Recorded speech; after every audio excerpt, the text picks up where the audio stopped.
Hi, I'm OllyRobz. I'm a variety streamer and gamer with a Y, and I stream because I love to entertain. Welcome in. Thank you so much for being here today. Thank you. Yeah, I'm excited. All right, so go ahead and tell me your username, how long you've been streaming, a fill-in and a partner, and then also your followers and average viewers. Sure. So I'm OllyRobz. Hi. I have been streaming for about 8 months now, and I'm an affiliate. Would love to hit partner one day, but just enjoying the ride for now. Currently, I am at about 19 average viewers and about 440 followers. Okay, so let's get into the nitty-gritty, boring kind of stuff, analyzing your data. Do you do that? How do you do it, and how do you incorporate it into streams? Sure. So my day job actually is in data analysis. So when I started streaming, there was kind of no chance that I wasn't going to look at the data as much as I try to not pay too much attention to it. What I've really learned though is to look at it as look at it over longer periods of time. So I look at, a whole month, for example, because it's super easy to get really down when one stream has, 5 less viewers or 5 less subs or something than the previous stream and think, oh God, what did I do differently, and really overanalyze it. And then in terms of how I use it, I'm mostly just looking at how engaged and interactive the people who are there feel. I do what I can for discoverability to try and get new people coming in, but my focus is really on trying to make sure there's kind of a quality experience once they get there. Yeah, no, that's so good.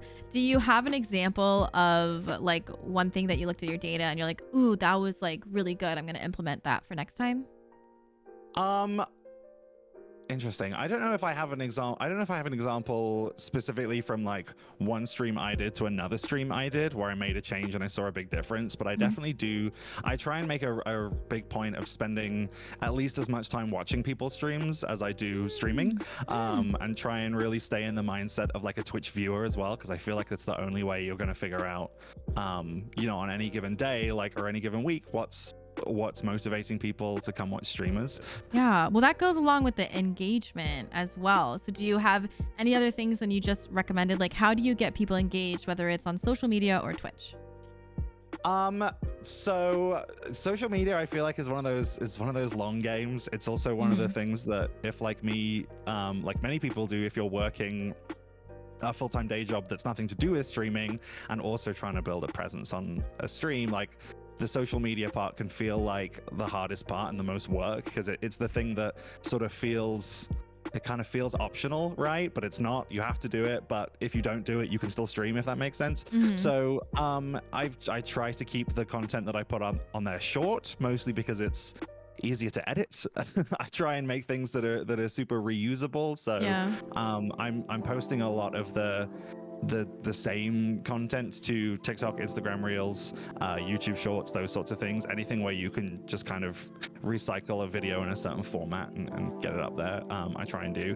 And then what about your go live notification? Do you notice things that do work or things that don't work? Do you look at that data after streams?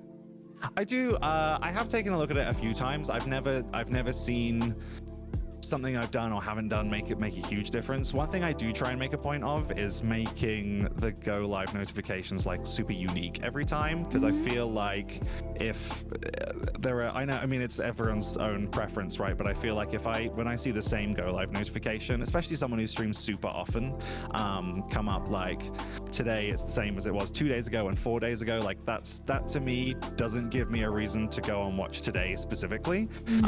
So I try and mix it up. We throw some nice emojis in there to make it a little more spicy. Who am I talking about? I do that too. my office of associates over here. But I think, again, though, that's one of those things that it sounds like you're adding extra work by making yourself write a new notification every time you go live. But for me, I use the same line for each stream as my stream title, my go live notification, my tweet text, my Discord post text for that stream. So there's a way to do it, I think, efficiently, that still feels fresh every time somebody sees it. Because chances are one person is not going to be looking in all 4 of those places at once, so they're not going to see it multiple times.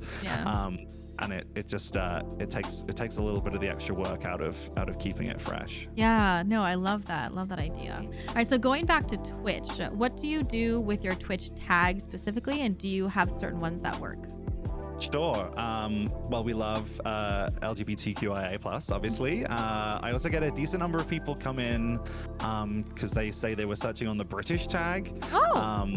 And which is fun and lovely, because I'm for context, I'm a Brit, but I'm in New York, so I tend to be going a lot later than a lot of the UK streamers do. So if people are still really hankering for a British streamer at like 4 a.m. for them, they can probably still find me live. Okay, yeah. And I would say I also, same as I said with Go Lives, like I experiment and I try to change them up pretty often, and then pay attention to the analytics that Twitch gives you afterwards. And then better yet, actually asking people when they come in, when I get a new person in chat who we have no idea, we've never seen them in, I just said we again. I've never seen them in like a friend's chat, and they just came like totally fresh in. I make a point usually of asking them like, hi, welcome in, like how did you find us? What were you looking for? Were you looking for this game? Were you looking for a tag?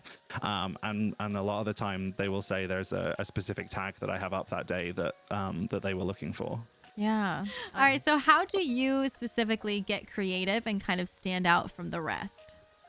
Sure. So I think I kicked this off by saying I love to entertain, and my background is in theater. The reason I'm in New York is because I came to work on Broadway shows and that kind of thing. And I am big on kind of pre-edited, like produced entertainment. So for example, we start every stream with this big kind of Broadway style opening number, and I do a lot of heavily produced content just for stream, really, to be like, here's everything that's coming up. I do like these little kind of 3-minute VTs that are really cute. For me, that's the funnest part. Like, I really enjoy making that stuff and then seeing the reaction happen in real time as it goes out on the stream and seeing the chat reacts to it. So like, I try to make it kind of late night talk show vibe. So a lot of like skits, occasionally songs and things like that. So it's kind of those, I like doing those kind of more surprise and delight moments. Both for the people who are there all the time and for new people coming in. I feel like it's a really kind of clean, cool way to grab their attention. Totally. Yeah. I mean, I've seen the videos. They're so good. The introduction one. Oh my gosh. It took a while. I am all 5 people singing, and it took a while. Oh my gosh. So how do you personally make friends with the content creators? Sure. So I'm a huge fan of collabs. About half of my streams so far this month, it's the most I've ever done, but about half of my streams in this month so far have been with other streamers. I try to find streamers I have a lot in common with, because that tends to lead to communities that if they enjoy that person, they'll probably also enjoy me. It's really fun. But on the other side of that as well, what I found is people talk a lot about authentic connections on Twitch, and probably the biggest thing I have learned in the very short amount of time I've been doing this is that you can't force an authentic connection, like under any circumstances, right? Like authentic connection actually means authentic connection and not the appearance of what you think an authentic connection should look like. Yeah. Like there are people who, based on their tags and their vibes and like the fact they also like musicals, I go into their stream and I'm like, well, I'm going to be best friends with this person. And then after a couple streams of kind of hanging out and chatting, like you just kind of figure out, oh, I guess like this isn't the kind of big like bright spark moment I thought it would be, like, and that's fine. And you just kind of move on from that. So going from the 1, 2, 3 average viewers when you started to now, is there anything that you feel like you did that you're like, oh, that really helped me? I would say like the spikes for individual streams are when I look at like a big kind of special event type thing. Collabs also help with that, with discovery, obviously, because you usually get a couple extra people come in to see the person who you're collabing with, and but there's never been a big, so far at least, there hasn't been like a huge moment where I was like, oh, that just leapt up. It's been really steady. All right, well, that was my last question. Do you have any other final words, words of wisdom that you want to tell anyone? I would just say, if I can say anything, it's just if you're gonna stream, do it because you enjoy it. Do what you enjoy doing on stream. And you know, be smart about it, but don't drive yourself crazy trying to please everyone, because it's the internet. You're never going to please everyone. Yeah. Yep. Retweet that. Oh my gosh.